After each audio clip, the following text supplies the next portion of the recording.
अस्सलामुअलैकुम वरहमतुल्लाहि वबरकातुहू।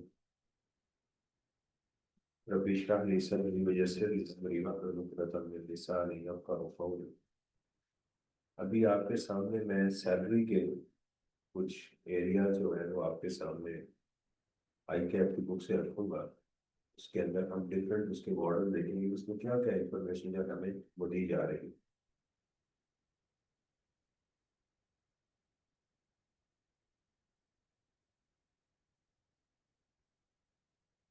ये आई कैप की बुक है। उसका सैलरी इनकम का क्वेश्चन 35 है।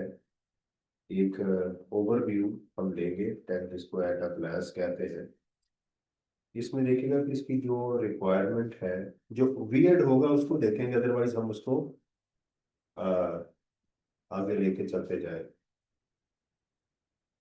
जैसे during the year the company, देखिए 35 में, has with the head tax from salary amounting to 95, you are required to compute taxable income tax thereon for tax year 2025। इसमें देखिएगा basic salary, reward, bonus, house rent loan, ये सारे totally taxable है। और इसको ये मंथली नहीं है, ये सारे के सारे मंथली नहीं है, आप इसको टोटल लेंगे। The company has provided in car for personal visit, the cost of the car is this. ठीक है, इसको क्या करेंगे आप? पर्सनल यूज में है 5%, बोथ यूज में है। During the year mister has been paid interest free loan for the construction of the house amounting rupees this. इसका आप 10% ले लेंगे। In addition to the above, Mr. A was granted stock options by head office at company this per dollar। उसको इतने share दिए गए, इतने के out of above option share vested to him during the year was immediately exercised by him। उसको 2500 कहा गया और उसने 1250 फौरन ले लिए। The price of the share at the time exercise was 41। The exchange rate this and this was 103। ये वाला रेट था। इसमें उसने सिर्फ शेयर अक्वायर किए हैं, ना ऑप्शन का कोई जिक्र है, कुछ भी नहीं है। तो हम सिंपल क्या करेंगे, 1250 मल्टीप्लाइड बाई फायदा कितना हुआ, उसको 41 की चीज कितने में मिल गई, 36 में। तो $41 माइनस $36, और $1 कितने का है, 103 का। तो ये इसकी सैलरी में आ जाएगा। ये इसका एक आसान। मिस्टर मुश्ताक जो कर लिया है वो बता दीजिएगा, उसको हम छोड़ते जाएंगे। इसमें भी basic salary, bonus, conveyance, house rent allowance, leave fare assistance का, cash pay to non profit organization by way of donation, motor vehicle value is provided by employer and party use for personal and party for business purposes.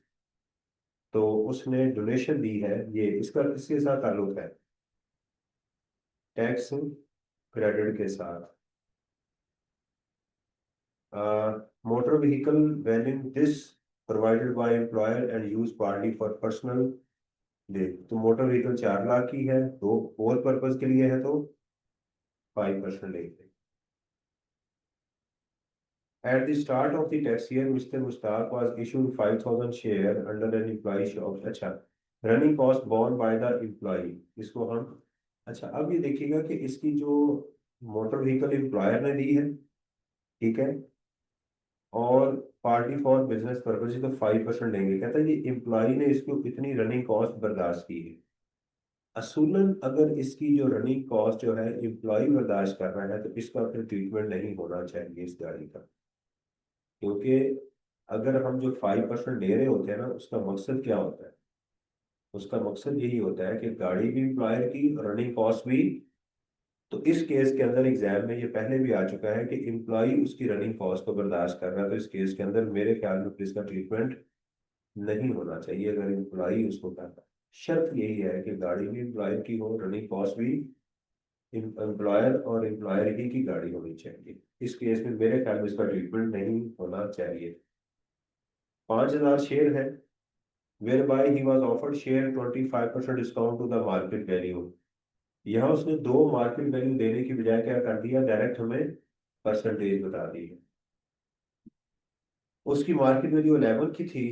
House loan taken by, अब तो यहाँ तक complete हो गई, तो कितनी आ जाएगी? 5,000 into 11 into 20, जो डिस्काउंट है वो सैलरी में, यानी इंफॉर्मेशन देने का तरीका है उसका।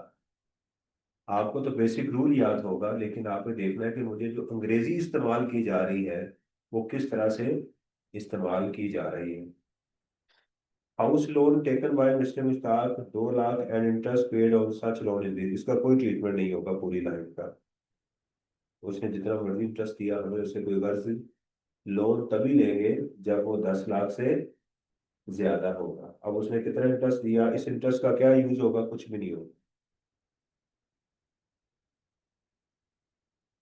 मिस्टर बशीर है जी, उसकी 2 कंपनियों से सैलरी आ रही है। Who joined his current employment during the year, his detail of salary allowances and perks received from A and previous employer company B, ये उसको जो है वो पर्क्स मिल रहे हैं। बेसिक सैलरी टोटली टैक्सेबल दोनों की, bonus totally taxable, house rent allowance totally taxable, utility totally taxable, conveyance provided by company be party use for business and cost of the car. अब यहाँ पर हमें टाइम चाहिए कि वो कितनी देर कंपनी बी में रहा और कितनी देर जो है वो उसमें रहा। क्यों? क्योंकि जब एसेट आपको दिया गया है, ये किस कंपनी ने दिया है? बी ने। तो बी में कितनी देर हो रहा, यहाँ ये पॉइंट था। यहाँ पर क्योंकि कंपनी बी में वो सारा साल नहीं रहा, तो इसलिए जब आप इसका बिजनेस प्राइवेट में लेंगे, 5% लेंगे, तो आपको इसको टाइम डिवाइड बाय 12 से मल्टीप्लाई करना है। तो अगर टाइम नहीं किया तो क्या करेंगे? आधा आधा कर लें, 6/12 कर लें। Leave encashment totally taxable, medical reimbursement as a term of employment totally exempt, ex gratia payment golden handshake है, इसका आपको ट्रीटमेंट पता है कि या तो सैलरी में ऐड कर दें या उसका एवरेज रेट वो ले लें। The detail of income assessed during the 3 years, वो ये थी। ठीक है, इसकी detail of assessed income and tax. अब इसमें इनकम कौन सी और टैक्स कौन सा है बताएं, बताया नहीं गया। ये इनकम है और ये उसका टैक्स है, तो इन तीनों को ऐड करें और इन तीनों को भी ऐड करें। तो टैक्स डिवाइडेड बाय इनकम के ऊपर डिवाइड करके जो परसेंटेज आ जाए उसको इसके साथ मल्टीप्लाई करते हैं। ठीक है, क्लियर? कोई सवाल? यानी इसको पहले सैलरी में ऐड करें, बाद में माइनस कर दें। During the company had dirty tax under section 149 amounting to rupees 270 and be this from the payment. अच्छा, इसमें इसने कहीं भी ये बात नहीं बताई, ये नोट कर लीजिएगा। मैं उनको इन्फॉर्म कर दूंगा, ये साथ साथ जो चीज़ें मैं बता रहा हूँ नोट कर लीजिएगा, कि उनको मैं बता दूंगा कि इसमें टाइम मेंशन कर दें क्वेश्चन के अंदर। ठीक है, क्वेश्चन 36 ये लाजमी मुझे बता दीजिएगा। 37, क्वेश्चन नंबर 37 मिस्टर बशीर है, इसमें आपने मुझे बताना है कि उनको टाइम का, हम बता देंगे कि टाइम इसमें मेंशन करेंगे कब उसने बी को छोड़ा, क्योंकि इसके लिए ज़रूरी है वो।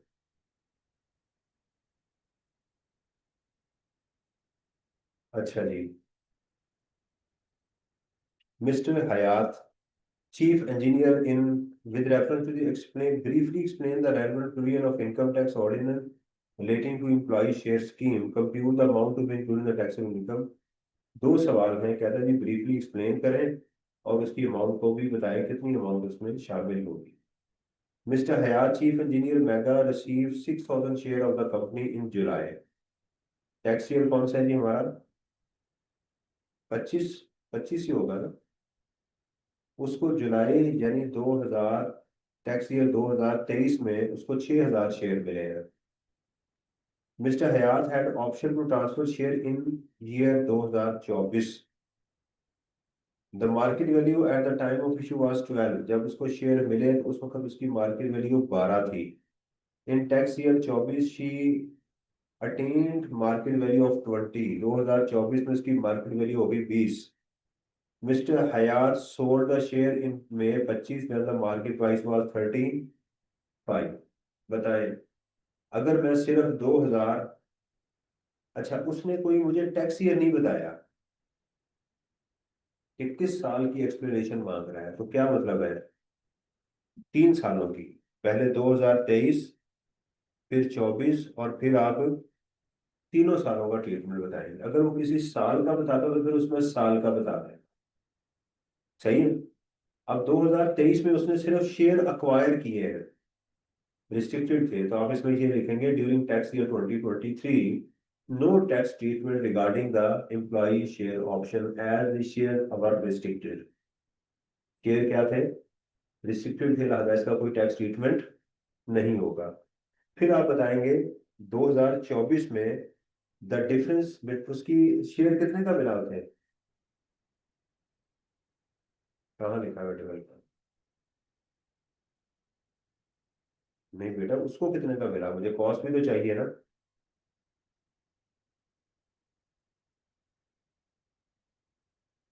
नहीं दी तो फिर क्या होगा? सिफर, जीरो लेंगे। क्या लेंगे? अगर प्राइस नहीं दी हुई तो क्या लेंगे? जीरो लेंगे। तो हम बताएंगे ₹20 multiplied by 6000 shall be tax under the head salary. 2024 में जाके उसकी ये अमाउंट क्या हो जाएगी? उसकी सैलरी में ऐड कर दी जाएगी, क्योंकि फ्री शेयर मिले हैं ना, ये हो जाएगी। और 2025 में उसने बेच दिए, तो कितने उसने बेचे? सारे, सारे बेच दिए ना। तो फिर आप क्या कहेंगे? 35 - 20 × 6000, ये उसका कैपिटल गेन बन जाएगा। ठीक है भाई, ये ट्रीटमेंट आप बताएंगे कि इसका 3 सालों में ये ट्रीटमेंट होगा। तो कल क्या पता चला आपको? ये साल टाइम नहीं बताया, तो मुझे जब से इवेंट शुरू हुआ मुझे हर साल का इवेंट उसको डिस्कस करना है। Compute the amount to be include in the income of Hayat for each tax year, बिल्कुल हमने साथ ही बता भी दिया है कि हर साल उसका क्या होगा। पहले आप ट्रीटमेंट बता दें, साथ नीचे उसकी अमाउंट भी कैलकुलेट करके बता दें। मिस्टर ऐनुद्दीन, यही है, आइनुद्दीन, आइन,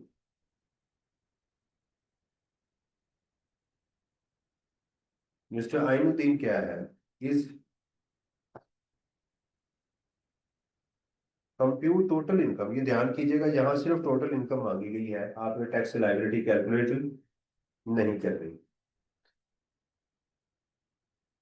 Is a retired civil servant joined listed company during the year and provide you the following information for this related this monthly payroll totally taxable। कब उसने ज्वाइन किया था? Bonus to the extend of 20% of annual pay, जो भी आपकी पे आएगी उसका 20% टैक्सेबल हो जाएगा। House rent allowance totally taxable. House rent allowance receivable in cash with monthly payroll, हर महीने मिलेगा। The company maintain car valuing 18 lakh for personal on which total expenditure incurred by the company। ठीक है, तो क्या करेंगे इसका? 5% एक्सपेंडिचर इनकर्ड का हम कुछ नहीं करें, तो जितने भी एक्सपेंडिचर है वो कंपनी ही बर्दाश्त कर रही है, इसका हमारे साथ कोई लेना देना। Other payment made by the company on the vouchers, residential electricity bill totally taxable, petrol totally taxable, gas bill totally taxable, totally taxable, totally taxable, internet usage totally taxable. Ainuddin Khan also received the following: some pension from the government, exempt, dividend from investment in Wavda bond, net of tax 15%। वापडा के वैसे जो है ये तो होने चाहिए 7.5% के ऊपर। पावर प्रोजेक्ट कंपनी से अगर आप ले वो कितने होते हैं, लेकिन लिखा 15% पे है, तो क्या करेंगे? आप इसको डिवाइड करेंगे 0.85 पे, क्या आंसर आएगा?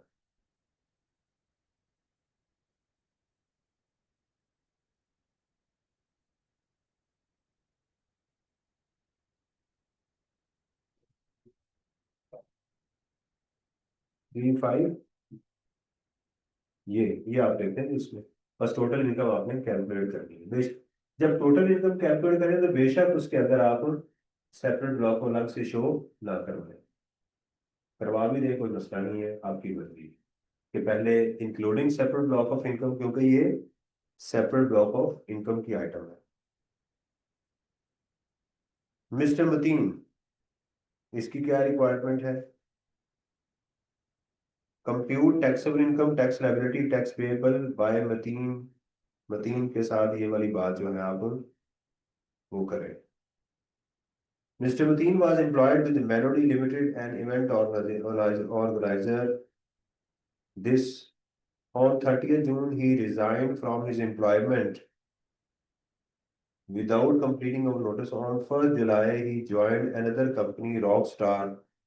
मेलोडी से गया और रॉक में चला गया। मेलोडियस टोन कहते हैं बड़ी धीमी धीमी आवाज।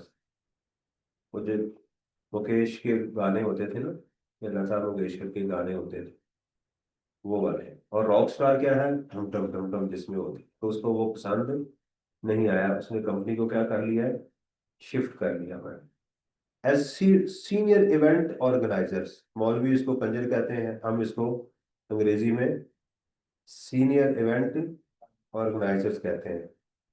सही। Following information is available during the assessment year.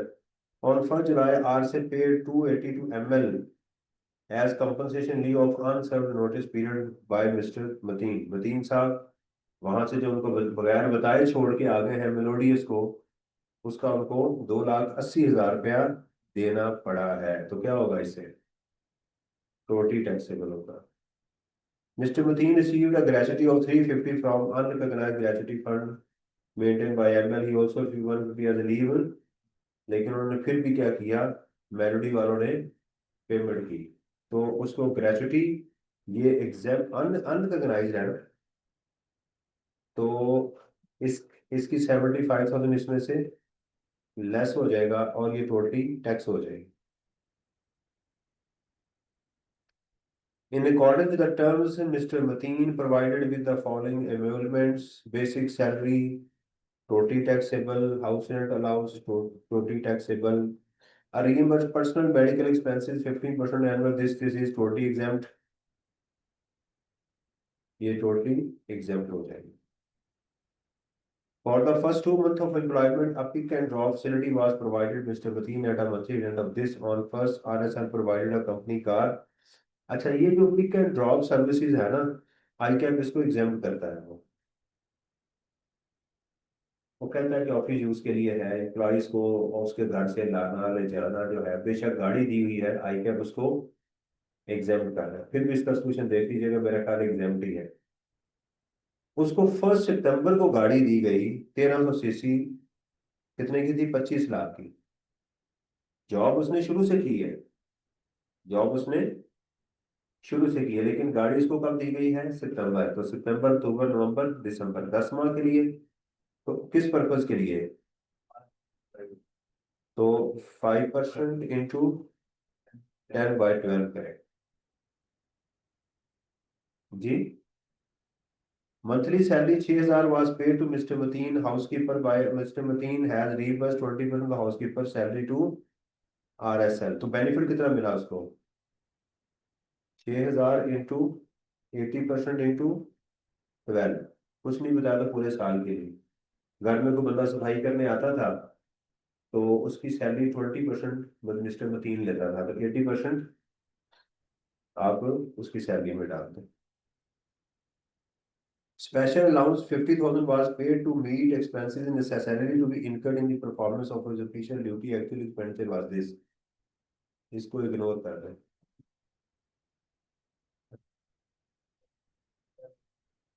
आप इसका सोल्यूशन देख लें, इसका रेफरेंस दे दें इस किताब का। बस आप एग्जाम्पल इसका सोल्यूशन किताब का देख लीजिएगा कि अगर किसी एम्प्लॉय को ऑफिस के लिए पैसे दिए जाएं, एक्चुअल उसका एक्सपेंस कम है और बाकी उसका क्या है, ज्यादा है, राइट? तो एग्जाम्पल करते हैं। मैं वही कह रहा हूँ, आप आई कैप को फोकस करके दें, हमारे लिए ऑथेंटिक सोर्स होगा। प्रैक्टिकली जब जाएंगे देखी जाएगी, फिलहाल तो पेपर पास करना है ना हमने। फिलहाल किसी एक जगह देखें, अब इस वक्त दो दो कंफ्यूज नहीं हो सकते, क्या करना है, एग्जाम करके आई कैप का रेफरेंस डाल दें, अल्लाह ला ऐसा। अब कंफ्यूज नहीं होना, अभी पेपर के अंदर ये नहीं हो सकता मैं ये करूं या एक सोच जो अप्रोच है अडॉप्ट करके उसको चले। ठीक है। हालते जंग में यही होता है, हालते जंग में ऑप्शन नहीं दी जाती। ठीक है। और he was provided an interest free loan of 15 lakh, the prescribe bench this. जनवरी को लोन दिया गया उसको 15 लाख रुपए का।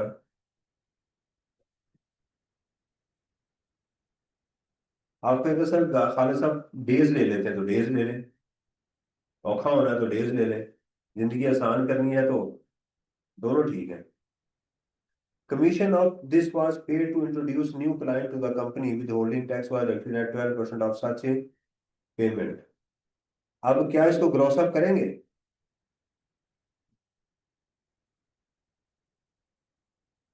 नहीं, कमीशन बिजनेस में ही जाएगी। कमीशन बिजनेस में जाएगी क्योंकि इनकम फ्रॉम अदर सोर्स की वो लिस्ट जो है ना वो उसमें देखेंगे उसमें फॉल कर रहा है। अगर उस लिस्ट में फॉल कर रहा है कोई और वो बिजनेस में जा रहा है तो बिजनेस में डाल देंगे। लेकिन अगर बिजनेस में भी नहीं जा रहा तो फिर तो कमीशन तो वहां लिखी नहीं हुई। सेक्शन 39 में कमीशन लिखी है आपने, लिखी हुई, तो फिर कैसे डालेंगे? जी, ग्रॉस नहीं करेंगे क्योंकि उसने ये सिर्फ इंफॉर्मेशन है। लेकिन जब आप इसका एडवांस टैक्स में जाके विद होल्डिंग टैक्स में आप लेंगे इसका 60,000 रुपया, the tax deducted at source from his salary, ये भी विद होल्डिंग टैक्स है। Apart from his employment mister Mateen also organise event for private clients. उसकी तसल्ली नहीं हो रही, घर में भी कोई बाहर भी जाके रात के टाइम भी शादी ब्याह के ऊपर भी वो ऐसे इवेंट ऑर्गेनाइज कर रहा है। He received a total 1 million from such client. No tax was deducted from the receipt. However, incurred overall loss of 3, 3.5 lakh रुपए बिजनेस लॉस हो गया। तो ये सेट ऑफ हो सकता है। करंट ईयर जो बिजनेस लॉसेज है ये सेट ऑफ, यहाँ से इसको गेन भी आया हुआ है, इसके गेन से इसको सेट ऑफ कर दीजिएगा। फॉरेन सोर्स इनकम होगी उसके गेंस भी सेट ऑफ हो सकता है। ये बिजनेस है ना। नहीं, ये जो ऊपर कमीशन है, सॉरी ये नहीं है बिजनेस में, माजरत ये गलत कह गया हूँ। ये तो सैलरी है, ये तो उसको एम्प्लॉयर दे रहा है ना, ये तो इसकी सैलरी है। ये सेट ऑफ सैलरी में नहीं हो सकता। ऑन 31st में he receive 180 from his mister Ali as consideration for vacating the. कोई अच्छा काम नहीं कर रहा, पिछले एम्प्लॉयर से आया मेलोडियो से, उनको बता के नहीं आया, अगले को आके कह रहा भाई इनको पैसे दो वरना आपका मैं कजन खाना नहीं करूंगा। जिस घर में रहता है किराए पे उसका घर नहीं खाली कर रहा, खाली करने उससे उसने 1,80,000 का घर खाली करो पैसे दो, तो उसके साथ भी कर रहा है, तो इसका क्या करेंगे? इसका 1/10 इसकी इनकम फ्रॉम अदर सोर्स में डालेंगे। सेक्शन 39 में लिखा हुआ है कि अगर कोई घर खाली करे और पैसे ले तो वो उसका 10वां हिस्सा उसकी सैलरी में ऐड किया जाएगा। He also received a share of profit from business in Malaysia equivalent to 535। ये उसकी फॉरेन सोर्स इनकम आ गई। He paid 113 tax in Malaysia on such income, ये आ गई। ये देखें ये जो है ना ये इसके अगेंस्ट सेट ऑफ हो सकता है, इसके अगेंस्ट भी सेट ऑफ हो सकता है। ये 350 जो है इन दोनों के अगेंस्ट सेट ऑफ हो सकता है।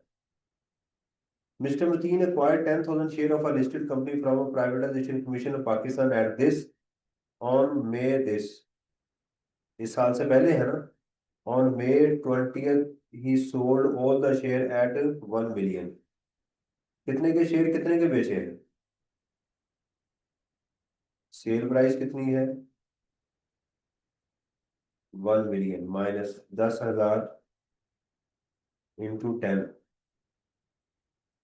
तो 9 लाख का गेन आ गया। ये कैपिटल गेन में चला जाएगा। He paid zakat to an approved organisation through बिलॉजी। उसने अकील पे क्या किया? ज़कात भी उसने दे दी। हाँ जी। कहाँ लिखा हुआ है कि उसके खिलाफ है? नेगेटिव ऑप्शन नहीं लेनी ना। हाँ, अगर कुछ ना बताया जाए बैंक वगैरह की हो, ज़कात कैश में हो या बैंक के थ्रू, इसका कोई फर्क नहीं पड़ता। ज़कात कैश में भी दी जा सकती है, इसकी कोई लिमिट भी नहीं है। तो ये वाला एक क्वेश्चन हमारे पास मौजूद था जी। मिस्टर असलम आ गया जी।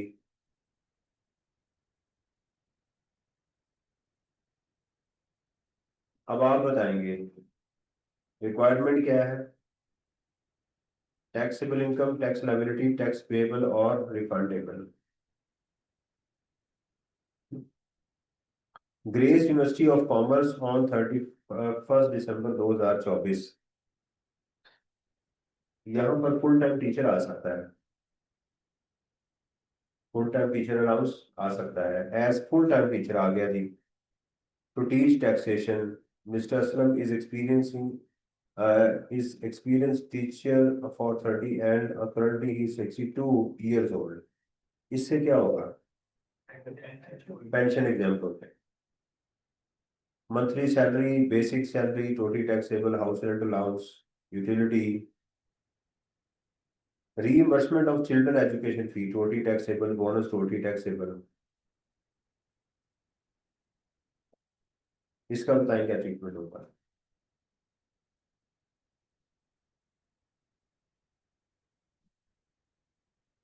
सोच के बताएं क्या होगा।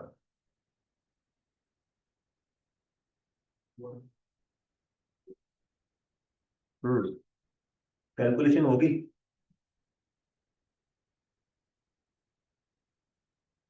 जब अमाउंट दे दी जाए तो फिर कैलकुलेशन नहीं होती। ये सारा सैलरी में, इसके दो ट्रीटमेंट होंगे, सैलरी में ऐड होगा और एडवांस टैक्स में भी ऐड होगा। ये सैलरी में भी ऐड होगा और विद होल्डिंग टैक्स में भी ऐड होगा, यानी टैक्स लायबिलिटी में माइनस होगा। He was also provided with a motor vehicle costing this, the vehicle was to be used partly। ठीक है, तो इसका क्या करेंगे आप, 5% लेंगे। Medical reimbursement in terms of employment exempt हो जाए। On January, Mr. Smith was granted an option 1000 share under employee share scheme। Option was acquired a cost of 5000 whereas the exercise price was 30 पर share. इस question के अंदर उसने option की अलग से कॉस्ट दे दी है, ये जरा ध्यान कीजिए। वो जो खत मिला है ना, उसका भी 5000 रुपया कंपनी ने लिया हुआ है और शेयर्स अलग से लिए हुए हैं। Mister Aslam sold half of the option as 4000। ठीक है, and exercise the remaining option at this when the market value of the share was this, these shares were however subject to restriction on this day and this और this, इसको कर लेते हैं क्योंकि इसमें this ज्यादा आ गई। सही है? क्यों एग्जाम्पल होगी। हाँ, अगर टीचर है, कहाँ पर है, एक मिनट है ये बात।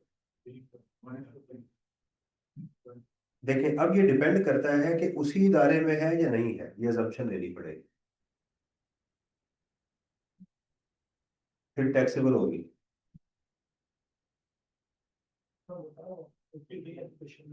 चिल्ड्रन एजुकेशन में है और वो इदारे के अंदर सर्विसेज ले रहा है।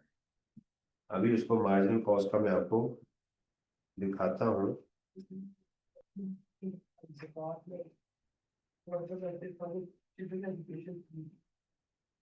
अच्छा, उसका जो अलाउंस है, हाँ, ये इसके ऊपर जो चिल्ड्रन एजुकेशन फी है, इसके ऊपर वो अलाउंस हमें जो है, वो बिल्कुल आप सही कह रहे हैं, वो अलाउंस टोटल इनकम में से माइनस होगा। कि नंबर ऑफ चिल्ड्रन कितने इसके बच्चे बताया है वो, चिल्ड्रन ही है ना, नहीं बताया हुआ, तो क्या करेगा। इसका भी जरा नोट कर लीजिएगा, मैं आपको जरा बता दूंगा कि आपको मिस्टर असलम का किसमें नंबर ऑफ चिल्ड्रन जो है ये बता रहे हैं। लेकिन इसको अलाउंस मिलना ही कब है, तो भाई इसकी सैलरी 15 लाख से कितनी ज्यादा बन रही है। आप लिख देंगे एग्जाम में चिल्ड्रन एजुकेशन डैश कर दें, क्योंकि देखें ना, 12 लाख तो ये है, इन सारे अगर बेनिफिट्स को आप ऐड करना शुरू कर दें तो मेरा नहीं ख्याल कि इसका 15 लाख से सैलरी कम होगा। सिर्फ बेसिक बेसिक सैलरी है, बाकी भी चीजें लेंगे तो 15 लाख से क्योंकि उसकी शर्त है ना कि 15 लाख से कम होनी चाहिए, ये तो उससे एक्सीड कर दे। इसको देखते हैं कि ये क्या क्या चीज है, जरा इसको बनाते हैं कि ये उसने जो लंबी चौड़ी बातें की हैं, एक एक करके जरा इसको हम करते हैं।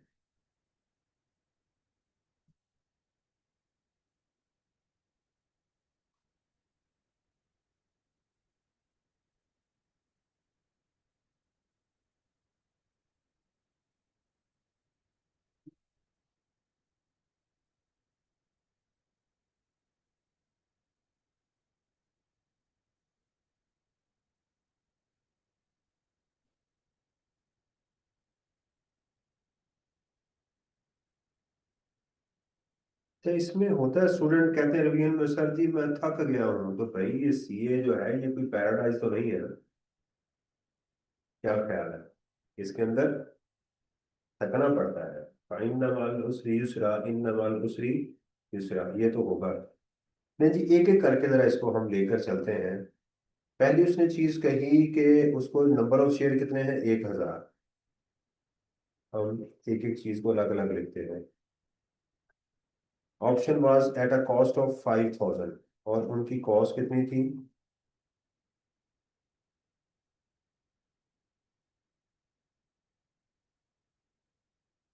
एक्सरसाइज प्राइस वाज 30 पर शेयर। उसकी जो एक्सरसाइज प्राइस थी वो थी 30 पर शेयर। Mister Aslam sold half of the option as 4000। उसने जो ऑप्शन थी 500 की, उसने सेल कर, 1000 थे ना, तो आधे बेच दिए, 500 बेच दिए। कितने के? 4000 के। तो पहले तो ये आ गई ना, इसकी 4000 की अमाउंट निकालने सैलरी में ये वाली चली जाएगी। रिमेनिंग शेयर उसके पास कितने बचे? 500। नहीं, इसके अंदर मैं गलत किया है, इसकी कॉस्ट माइनस करनी। 4000 माइनस 2500, ये कॉस्ट जो थी इसकी, ये इसकी ऑप्शन की कॉस्ट थी ना ये, तो इसकी कॉस्ट भी आधी करेंगे तो कितना आ जाएगा? 1500 ये सैलरी में चला जाएगा। सही है। अब शेयर बच के उसके पास 500, वो उसने remaining on 31st of January when the fair market value was 50। कहता है लेकिन इसके ऊपर रिस्ट्रिक्शन लगी हुई थी, till 31st of March, on this date the fair market value was 60। Right, तो ये हो गया 60। शेयर कितने के हैं? 30 के। ये बेनिफिट हुआ इसे, यानी 60 - 30 पर शेयर का ये बेनिफिट हुआ है जी। Deducted rupees per month out of salary, ये इसका विद होल्डिंग टैक्स है। तो इसको गेन कितना हुआ? गेन हो गया 500 इंटू 60 - 30, और माइनस कर देंगे 2500। यानी एक तो इस देखे ना, इसको ये फायदा कितना होगा ये, 15,000 रुपये का। लेकिन इसने इसकी एक एडिशनल कॉस्ट भी पे की हुई है, 1500, 2500 की, 12,500। तो सैलरी में इसका जो जाएगा वो कितना आएगा? 14,000 रुपया सैलरी में जाना चाहिए। कौन सी?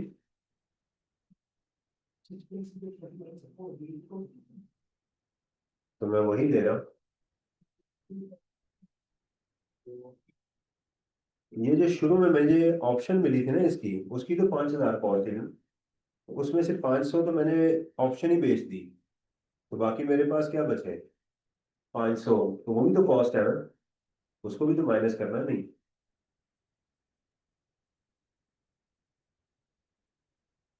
नहीं, डीम्ड कॉस्ट तो अभी बनी नहीं है। डीम्ड कॉस्ट तब बनेगी जब मैं शेयर बेचूंगा, अभी मैं डीम्ड कॉस्ट कहाँ सोच रहा हूँ। हम्म। अभी नहीं नहीं, डीम्ड कॉस्ट तब सोचूंगा जब मैं शेयर्स को बेचूंगा।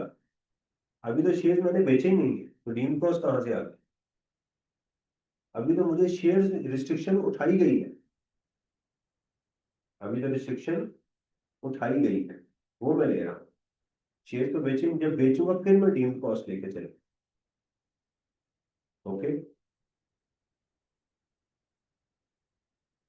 तो ये वाला था एक चीज हमारे पास।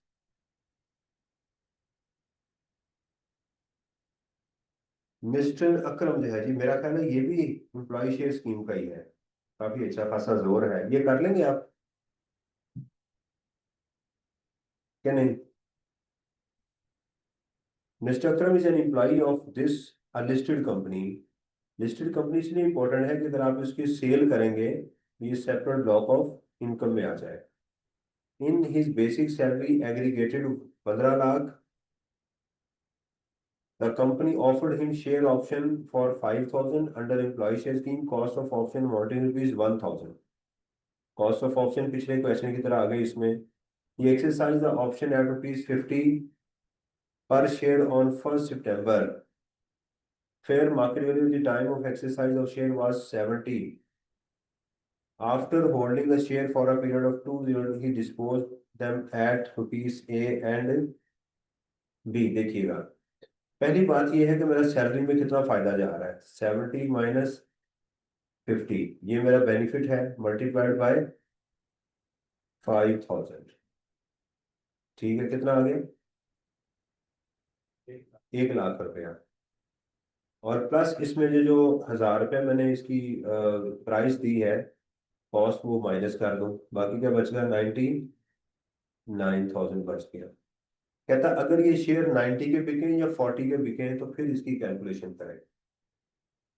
अगर मैं बेचूंगा 90 के 5,000 शेयर, तो फिर मेरा क्या होगा? 90 माइनस डीम्ड कॉस्ट 70 आएगी, तो ये मेरा गेन आ जाएगा। अगर मैं इसको बेच दूं बी ऑप्शन में जाके 5,000 इंटू 40 माइनस, तो ये मेरा कैरी फॉरवर्ड हो जाएगा लॉस। क्योंकि कैपिटल लॉसेज जो है वो किसी और हेड के अगेंस्ट एडजस्टिंग नहीं होते, फिर ये आएगा। तो मुझे पहले इसके साथ क्वेश्चन को सॉल्व करना है, फिर मुझे इसके साथ क्वेश्चन को सॉल्व करना। इस ओके, समझ आ रही कि नहीं? तो एक केस में मुझे गेन हो रहा है, दूसरे में लॉस हो रहा है। इसको देखें जरा।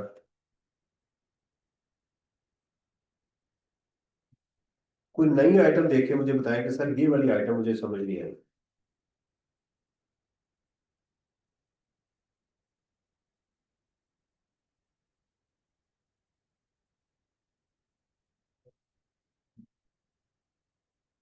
हम्म, पढ़ के देखें ना कि आपको ये मंथली है, पहले देखें ये मंथली है या एनुअल है। ये जो अमाउंट्स है ये लिखा हुआ है। जितना अच्छा क्वेश्चन को पढ़ेंगे उतना अच्छा आप उसको ट्रीट करना शुरू करें।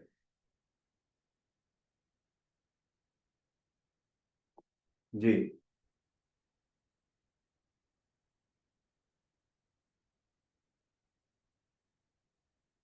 इतनी तेजी से इतनी जल्दी घर बैठ के पढ़ सकते थे? बोर हो जाना था।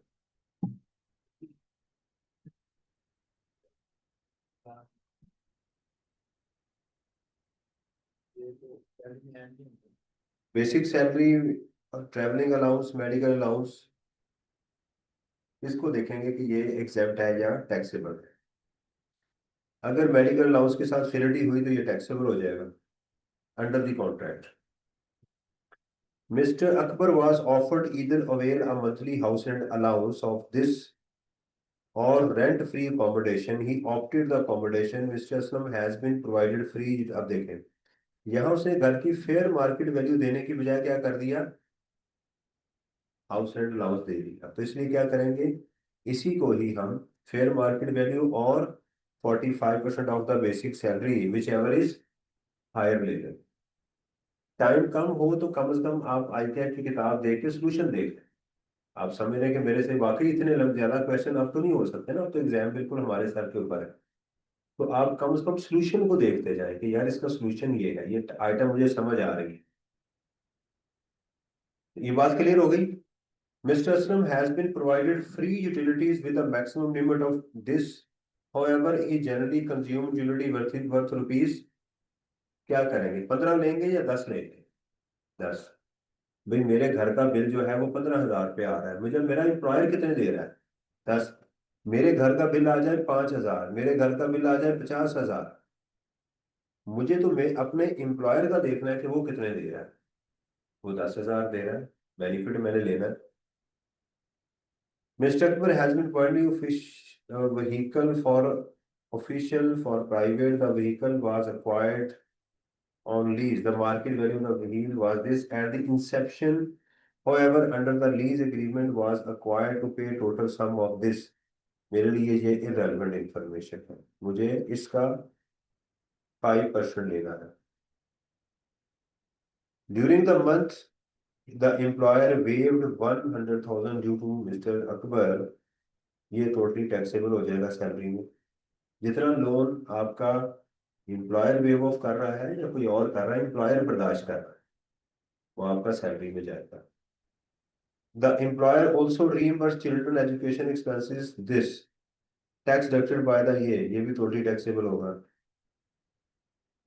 दिस पर मंथ ये विद होल्डिंग टैक्स है, अगर आप टैक्स कैलकुलेट करेंगे तो उसमें से ये ऐड करें। मिस्टर को left the job and as well as Pakistan on 30th April. ऊपर सारी कैलकुलेशन आपकी 12 की बजाय किस पे होगी, मई जून, 10 माह की। अप्रैल पूरा रह के गया।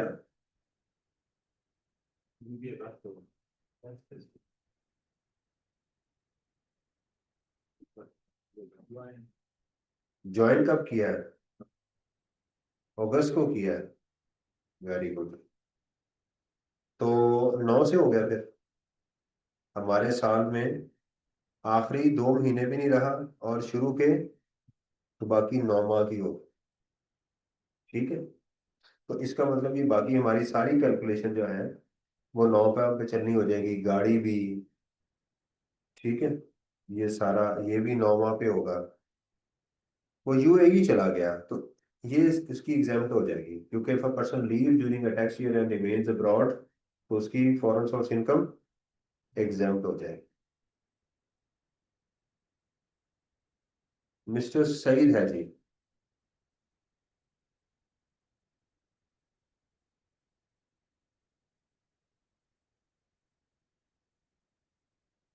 Under the provision of this, under compute, under provision, the total income, taxable income, net tax payable or refundable to Mr. Saeed.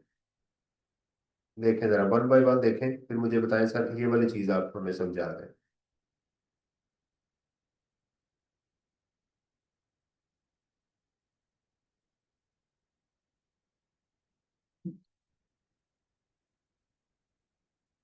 A citizen working on a foreign vessel belonging to Delta Shipping Company based Spain for past 3 years। पिछले 3 साल वो काम कर रहा है। His monthly salary was which was remitted to his bank account through normal banking channel। नहीं, thank you. The amount received during the tax year was converted to Pak rupee at of this। पिछले 3 साल ये रहा है, citizen of Pakistan भी है। तो फिर तो रिटर्निंग एक्सपेट्रिएट होता, अभी क्या है इसके 3 साल है, तो लिहाजा ये रिटर्निंग एक्सपेट्रिएट की डेफिनेशन में नहीं आ रहा। ठीक है, पहली चीज तो यहाँ से हमें ये पता चल गई कि ये सैलरी उसकी टैक्सेबल होनी चाहिए। सी फायरर का जो है ना, जो सी फायरर होते हैं जो वेसल्स के ऊपर काम करते हैं, इसकी एग्जाम्पशन है सैलरी। हमारी की खालिद साहब की बुक में नहीं है, लेकिन लॉ में एक एग्जाम्पशन है। जो लोग समुद्रों में काम करते हैं ना, उनके लिए सैलरी की एक एग्जाम्पशन है। इसका सोल्यूशन देखते हैं। 44 है ना मिस्टर सईद वाला, 44। On 1st October, he resigned DSL and joined Haris Pharma in Pakistan as a general manager. He was offered a monthly salary of this। कब उसने ज्वाइन किया? अक्टूबर, नवंबर, दिसंबर, तो 9 माह हो गए ना। अच्छा, ये एहतियात करनी है कि कहीं टैक्स ईयर उसने स्पेशल ना दे दिया हो इसका, ये भी जरा एहतियात करनी है कि फिर जो है वो आप अगर जो स्पेशल ईयर है उसके मुताबिक आप दिन गिनेंगे उसकी। Basic salary, totally taxable, medical allowance exempt up to 10% of the basic salary. Bonus है जी, उसको दिया गया, टोटली टैक्सेबल होता है।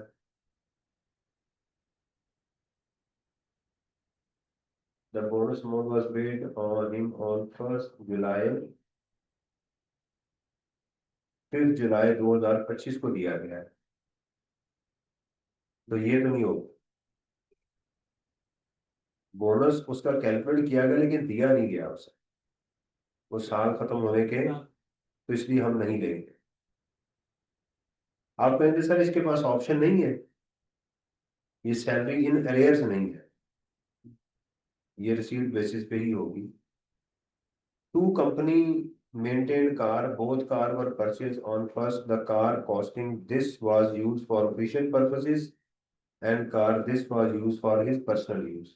तो इसको इग्नोर कर देंगे, इसका 10% इंटू 9/12 ले लेंगे। हाँ, बिजनेस यूज के लिए तो नहीं लेंगे, पार्सल होता है तो उसका भी ले लेते 5%। Free lunch from the restaurant owned by one of this director. The fair market value of the food provided to him during the year was this। तो देखें, नहीं वो कह रहा है कि इसका अपना था, वन ऑफ दी, इसके एसोसिएट की अगर डेफिनेशन में आ गया तो उसको एम्प्लॉयर समझा जाता है। अगर यानी एम्प्लॉयर अगर प्रोवाइड करे, किसी होटल में काम कर रहा है, तो इस पॉइंट को भी देखने की जरूरत है कि आईकेएफ ने इसका क्या ट्रीटमेंट दिया हुआ है। एम्प्लॉयमेंट से मुराद, एम्प्लॉयर से मुराद खुद कंपनी भी होती है और उसका एसोसिएट भी होता है। और एसोसिएट की डेफिनेशन हमने ये पढ़ी हुई है कि अगर दो कंपनियां हैं एक्स और वाई, अगर कोई एक शख्स मिस्टर एम जो है वो इधर भी और इधर भी 50% उसके पास जो उससे ज्यादा शेयर है, ये दोनों कंपनीज आपस में क्या होंगी, एसोसिएट। तो फिर मैं इधर काम करूं या इधर काम करूं, मुझे कोई फर्क नहीं पड़ता, दोनों मेरी कंपनी, मैं दोनों का एम्प्लॉय बन जाता। लेकिन उन्होंने कहा जी एचपीएल डायरेक्टर्स की कंपनी है तो यहाँ जमशनदारी वाले पे लेनी पड़ेगी कि उसको हमने क्या ट्रीट किया हुआ है, इसका ट्रीटमेंट चेक करते हैं। A fixed special allowance of this per month to meet expenses wholly and necessarily incurring performing official duty, इसका कोई ट्रीटमेंट नहीं होगा। एक्चुअल एक्सपेंसेस, ये फिर वही पॉइंट आ गया, इसको इसको हमें देखना पड़ेगा सोल्यूशन क्या है कि अब क्या करना है इसका। Provident fund contribution per month and equal contribute amount was contributed was by सही टू द फंड। तो कितना आ गया जी, 60,000 इंटू 9। तो इंटरेस्ट इसमें है ही नहीं, 3 लाख कैसे एग्जाम हो जाएगा, 1.5 लाख से ज्यादा तो हो ही नहीं सकता बेटा। अप्रूव मैक्सिमम 1.5 लाख एग्जाम हो सकता है। 10% of the basic salary plus TNS allowance और 150। प्रोविडेंट फंड ज्यादा से ज्यादा 1.5 लाख एग्जाम हो सकता है।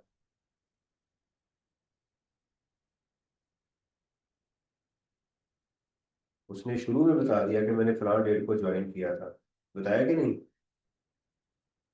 ये अक्टूबर में इसमें ज्वाइनिंग दी हुई। मिस्टर सईद वाला क्वेश्चन देखते हैं। Saeed obtained a loan of 25 million from a scheduled bank and 15% per annum to acquire residential house, कोई ट्रीटमेंट नहीं होगा। He received dividend of this from a listed company, the amount was net of withholding tax, तो इसको क्या करेंगे, separate block of income वाला। Rupees this was deducted under Zakat and Ushr ordinance, नहीं अब क्या करेंगे, तो पहले इसमें इसको ऐड करेंगे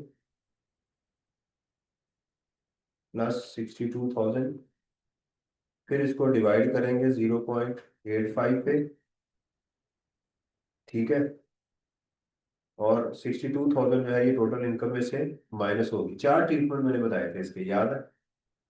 डिविडेंड ऐड होगा, डिविडेंड माइनस होगा, डिविडेंड पे टैक्स लगेगा बल्कि 5, फिर वो टैक्स बाद में क्या होगा, माइनस होगा, और ज़कात माइनस होगी। तो 5 ट्रीटमेंट इस लाइन के आपने एक क्वेश्चन में करने हैं। ये विद होल्डिंग टैक्स है। इस क्वेश्चन का सोल्यूशन देखते हैं जरा।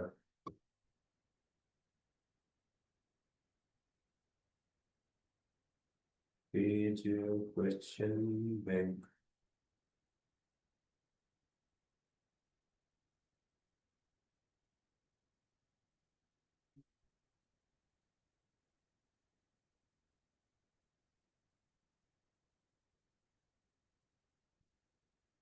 ये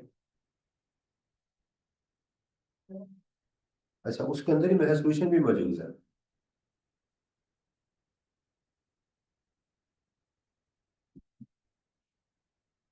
ये वाला था, किस पेज के ऊपर है?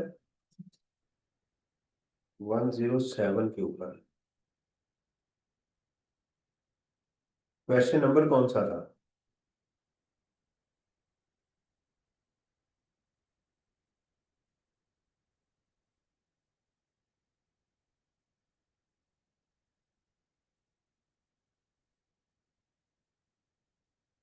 ये वाला।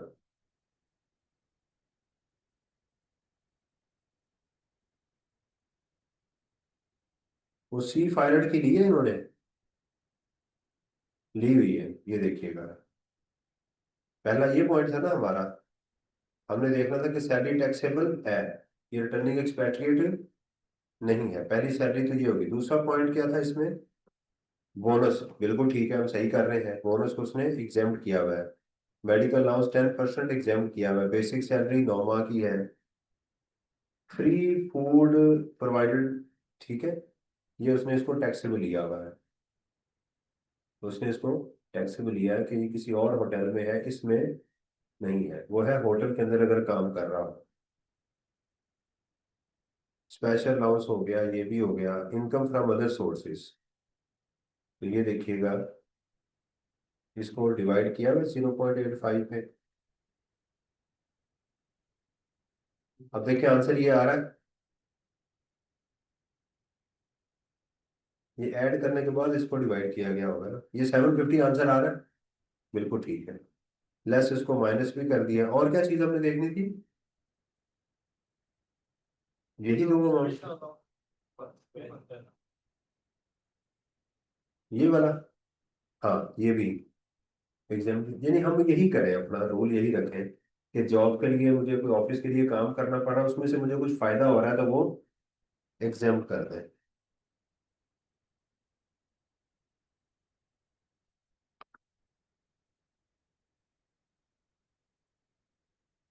आप गुस्सा तो नहीं कर रहे मैं इतने सारे क्वेश्चन देखे जा रहा हूँ?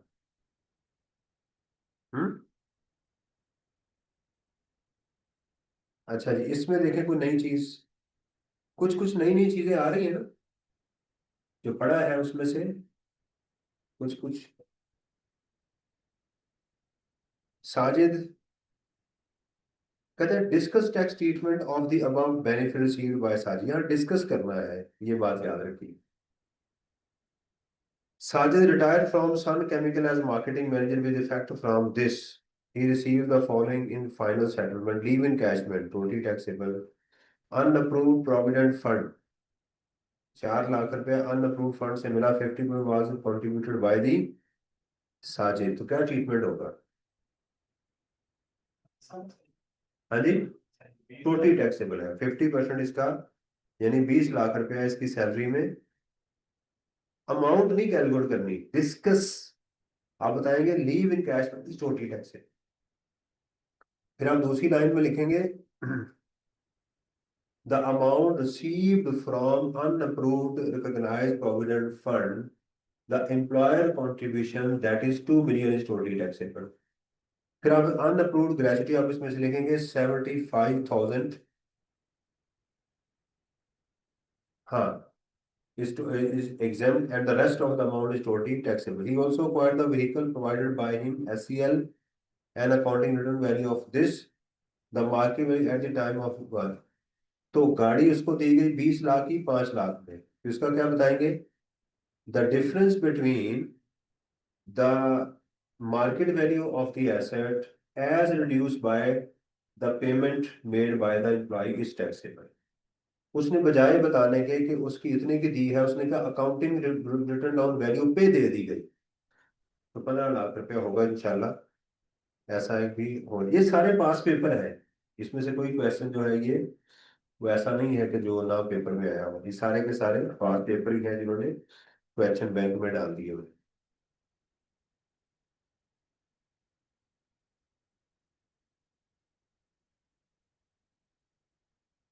असाइश प्राइवेट लिमिटेड है। असाइज प्राइवेट लिमिटेड कहाँ आ गई? नसीर है ये, यहाँ पे नसीर होना चाहिए ना, नासिर। नहीं, असाइज तो कंपनी में काम करता है ना, ये भी नोट कीजिएगा जरा। इसमें जरा हम करेक्शन कर लेंगे, इसमें भी करवा देंगे। यानी ऊपर जो कंपनियों के नाम से तो नहीं टाइटल आ रहे ना, ऐसे लग रहा है जैसे असाइज प्राइवेट लिमिटेड की हम कैलकुलेशन करने लगे, जबकि किसकी करनी है? नासिर की करनी है। Cost of living allowance, medical allowance आ गया,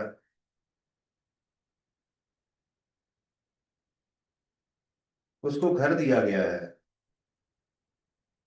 तो क्या तरीकेकार है? हाँ, accommodation help 45% of the basic salary, और ये पर मंथ है, whichever is higher. Company maintain car,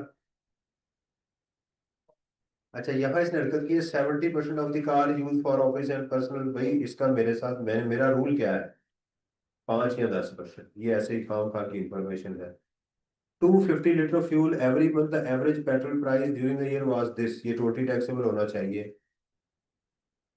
Reimbursement of car maintenance expenses up to this per month is the APL reimbursed to him in respect of this। देखें, car जो है, ये जो ऊपर हमें गाड़ी दी गई है, वैसे मेरे ख्याल के अंदर तो ये 5 और 10% ये पूरा ही हो जाना चाहिए, लेकिन ये एडिशनल बेनिफिट मुझे लग रहा है दिखा रहा है। ये चेक कर लीजिएगा, ये वाली अमाउंट को, क्योंकि हमारा जो रूल ये कहता है कि जब गाड़ी दे दी जाती है तो उस गाड़ी के अंदर आपके जो बेनिफिट्स होते हैं वो उसमें शामिल होते हैं, उसमें फ्यूल भी शामिल होता है, मेंटेनेंस भी शामिल होती है, उससे कोई फर्क नहीं पड़ता। जो एडिशनल बेनिफिट दिए भी जा रहे हैं उससे कोई फायदा, इसके लिए मेरे ख्याल में ट्रीटमेंट नहीं होना चाहिए, चेक कर लीजिएगा। एग्जाम किए हुए ना, बस फिर मेरे ख्याल में भी यही है। भाई ये 5 और 10% का रूल कहता ही ये है, ये इन्हीं चीजों के लिए तो होते हैं। एक झटका अमाउंट उन्होंने बता दी, हम जब ले रहे हैं फिर इंश्योरेंस फलाना टिकना अल्टम पल्टम जो है उसको क्यों ले रहे हो आप? हेल्थ इंश्योरेंस दी गई जी नासिर को, तो मेडिकल अलाउंस क्या हो जाएगा फिर? टैक्सेबल हो जाएगा। As per for this purpose if you paying annual insurance this the insurance company incur this totally exempt. Ad hoc relief allowance equal to 1 month basic salary given with the increase in the inflation, totally taxable. From this to this while working from home under the covid guidelines, इसका कोई treatment नहीं होगा। Salary, इन salary earn करने के लिए expenses allow नहीं होते। Withholding tax हमारा एडवांस टैक्स हो गया। During the year he got married and receive 1 million in cash as a gift from various relatives, totally taxable। Income from other sources में, हाँ जी, कोई रिलेटिव से कैश तो नहीं ले सकते ना, रिलेटिव से गिफ्ट, रिलेटिव से गिफ्ट ले सकते हैं, कैश तो नहीं ले सकते, ये टोटली टैक्स हो जाएगा। And friend including from his parents, ये भी टोटली टैक्स होगा। In addition his parent gifted him a car worth rupees this, ये एग्जाम्प्ट होगी। During the year, he paid a cash donation of this to a non-profit organization। Nasir contributed to an approved pension fund under the voluntary pension scheme, ये इसको tax credit मिलेगा इसके ऊपर,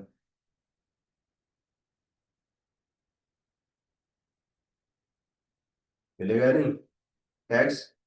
full time teacher allowance, foreign tax credit, donation, approved pension fund, तो इसका मिलेगा, इसका इसको क्रेडिट नहीं मिलेगा क्योंकि इसने कैश में पेमेंट की है।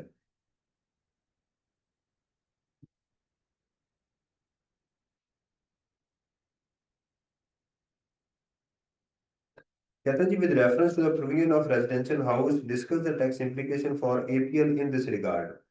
कहता वो जो कंपनी है, वो जो उसने घर दिया है उसका क्या ट्रीटमेंट होगा, कंपनी अपनी किताबों में क्या करेगी? बताएं। एपीएल ने नासिर को घर दिया हुआ है, तो दो ट्रीटमेंट है ना, नासिर का तो हमने कर दिया treatment, 45% of the basic salary plus उसका जो है वो फेयर मार्केट वैल्यू और विच एवर इज हायर तो कर लिया। वो कहता है एपीएल उसका क्या करे, उस घर का क्या कितना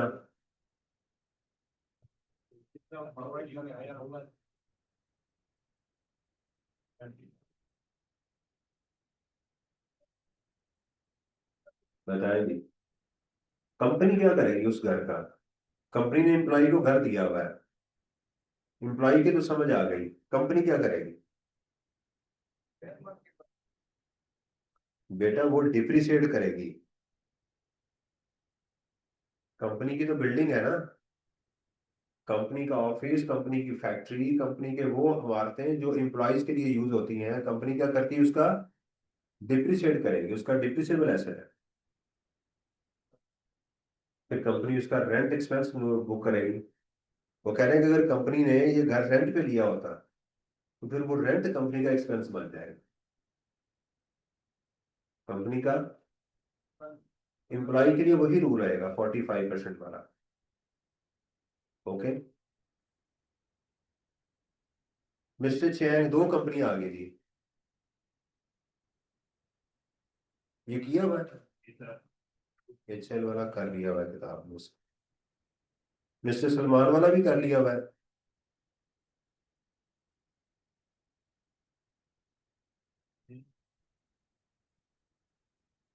प्रोविडेंट फंड कंट्रीब्यूशन, ये जरा चेक करें इसमें से, 5 मिनट तक मैं आ रहा हूँ, ये जरा चेक करें। ले जी, एम्प्लॉय शेयर स्कीम की तो आपको अच्छी खासी होगी ना, बार बार वो करी जा रहा है। प्रोविडेंट फंड कंट्रीब्यूशन और 8% of the basic salary recognise provident fund, आप बेसिक सैलरी जो है उसका 8% आप, ये टोटल है पर एनम है ये वाली, तो इसका 8% आप ले लेंगे प्रोविडेंट फंड, और फिर नीचे लिखेंगे ₹150 और 10% of the basic salary whichever is lower, क्या कर देंगे, एग्जाम कर देंगे।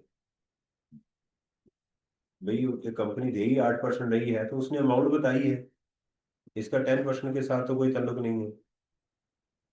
During the year 22% profit was credited to Salman account, his balance in the fund amounted rupees this, क्या हरकत की उसने, देखें रूल क्या था, इंटरेस्ट, उसने आपको इंटरेस्ट की अमाउंट ही नहीं दी, इंटरेस्ट की अमाउंट नहीं दी। नीचे रूल क्या है, 1/3 of the basic salary plus dearness allowance और 16% ऑफ द एक्यूमुलेटेड बैलेंस उसने दे दिया आपको 960, राइट। तो इसका आपने 22% लेके यहाँ लिख लेनी है, विच एवरेज हायर करके इसको एग्जाम अगर कुछ बचेगा तो ले जाना। आप देखें, चीजें आप पढ़ चुके हैं, आपको याद है, लेकिन कर क्या रहा है वो, इंफॉर्मेशन आपको देने का तरीका चेंज कर रहा है, कभी इस तरह से कभी उस तरह से, ये काम कर रहा हूँ। Happy, training of 3 week culinary of chef course, ये culinary क्या होता है लफ्ज, कुकिंग को कहते हैं culinary, प्रोनाउंसिएशन क्या होता है। Salman attended this course in Dubai for which TC paid a course fee of this in relation to his stay in Dubai. He was provided a travel allowance of this. However, Salman opted to stay at a relative's house in Dubai and spent this. कुछ भी treatment नहीं होगा, सही है कि office के लिए है ना। हाँ, अगर इसको अटेंड करने के बाद उसको इस अटेंड करने के पैसे दिए जाते तो वो सैलरी होती। Salman received interest income of this from his bank account. The amount was net of withholding tax. इसको क्रॉस कर, income from other sources plus separate block of income. Salman paid as a donation to a non-profit organization listed in the 13th schedule. 80% amount was paid through cross check and the remaining was paid in cash. तो 3 लाख का 80%, इसका आप tax credit के लिए consider करें। With held from, ये advance tax है इसका। अब देखें ना, करने के बाद आइटम्स कम होती जा रही है आहिस्ता आहिस्ता, बहुत कम आइटम है जो।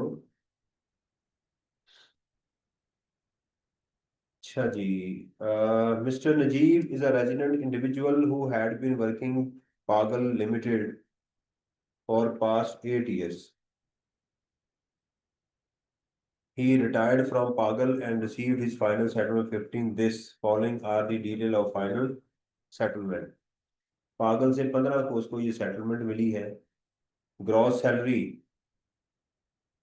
ये पागल लिमिटेड पाकिस्तान में थी, पाकिस्तान से बाहर थी? अगर तो पाकिस्तान से बाहर थी तो ये सारी एग्जाम्प्ट हो जाएगी, पर अगर ये पाकिस्तान में थी तो टोटली टैक्सेबल होगी। अब ये सवाल है, अगर ये बाहर से रिटायर्ड होके आया, रिटर्निंग एक्सपेट्रिएट हो जाएगा, तो सब कुछ एग्जाम्प्ट हो जाएगा। कहीं बताया तो नहीं उसने?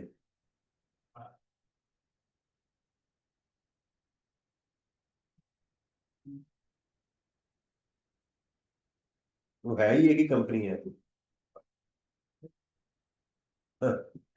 ग्रॉस सैलरी फॉर जुलाई, ठीक है, totally taxable. Fuel allowances totally taxable. Leave in cash में टोटली।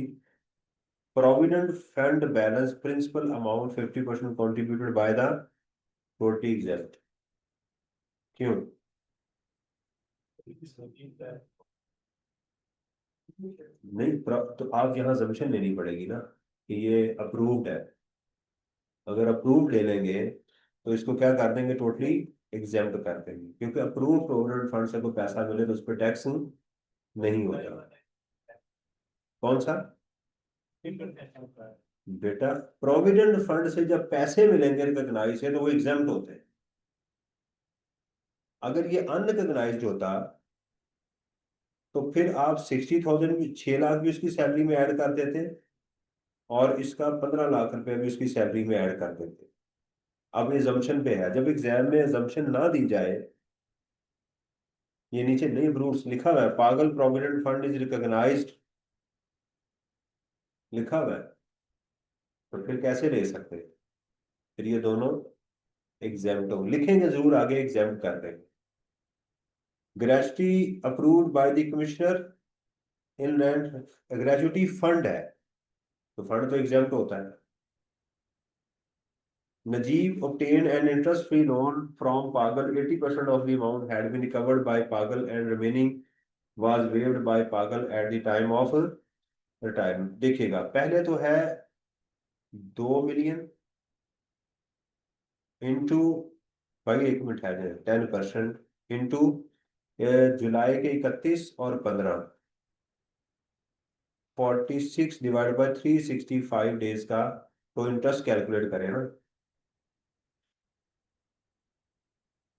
भाई 1.5 माह आपने लोन भी तो इस्तेमाल किया नहीं किया है?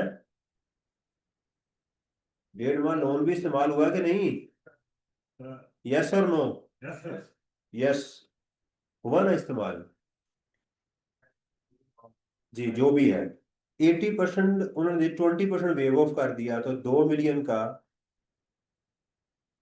20%, 40,000। और भाई 4 लाख रुपया यार, इतना भी मैं थोड़ा नहीं हूँ, इम्तिहान तो ना ले मेरा। 4 लाख रुपया भी सैलरी में ऐड होगा, ठीक है।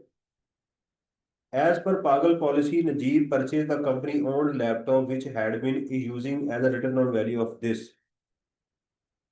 even though its market value at this, इसका डिफरेंस 60,000, दिस ये भी ऐड होगा। नजीब रिसीव वॉच फ्रॉम पागल as a gift as a farewell, ये भी ऐड होगा सैलरी में, राइट। उसको वॉच भी दी जाने की खुशी में, मैंने कहा निकलो भाई, घड़ी लेके जाना, टाइम पे आया करना इनका। घड़ी इसलिए दी होगी ना। Compute the taxable income, tax नहीं कैलकुलेट करना। How would you treat the amount received from Provident Fund, Gratuity Fund if they are unrecognized and unrecognized? हाँ, उसने कहा अगर जो बी में अनरिकॉग्नाइज्ड होता तो कैसे ट्रीट करते? तो आप इसको भी टैक्सेबल करते और यहाँ पर 15 लाख रुपया वो भी करते, और अगर ये अनरिकग्नाइज होती तो फिर इसमें 75,000 माइनस करते। Ji Awais, you have a question?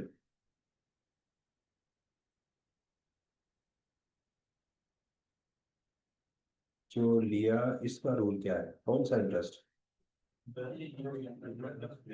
Loan, अगर उनका रूल क्या है, अगर आप लोन अपने एम्प्लॉयर से लेंगे और 10 लाख से ज्यादा हो तो उसका 10% जितनी देर आपने इस्तेमाल किया वो सैलरी में ऐड होगा, ये रूल है इसका। ठीक है ना?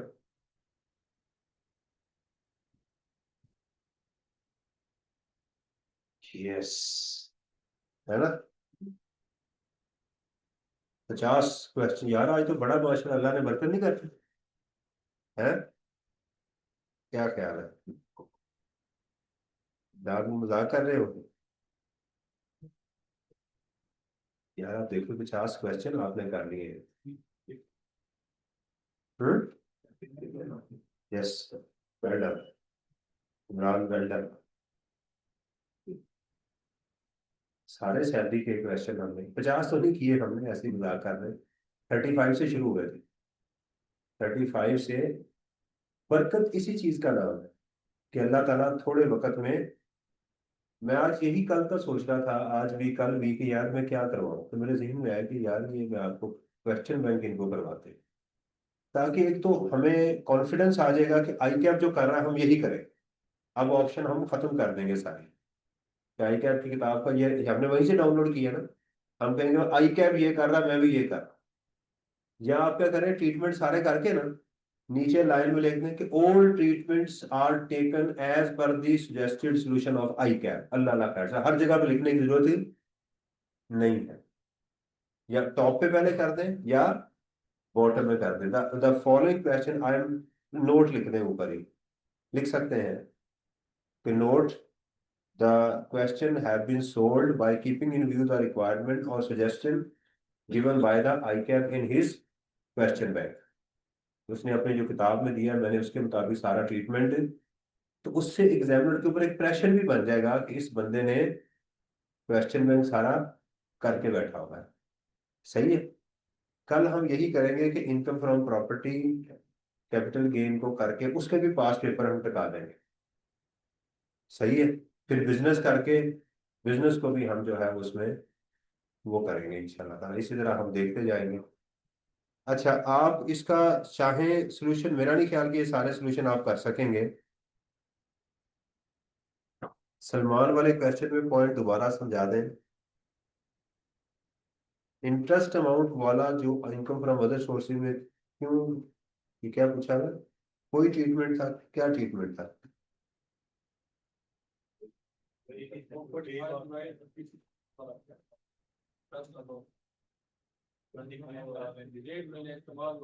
अच्छा, आप बेटा ये देख लें आज जो मैंने करवाया है, इसका क्वेश्चन बैंक को डाउनलोड करके, अगर ना समझ आए तो मेरे से कल फिर डिस्कस कर लीजिएगा। मेरा ख्याल है कि काफी आज तो काम निकल गया हमारा, अल्हम्दुलिल्लाह। अस्सलाम वालेकुम वरहमतुल्लाहि वबरकातुहू।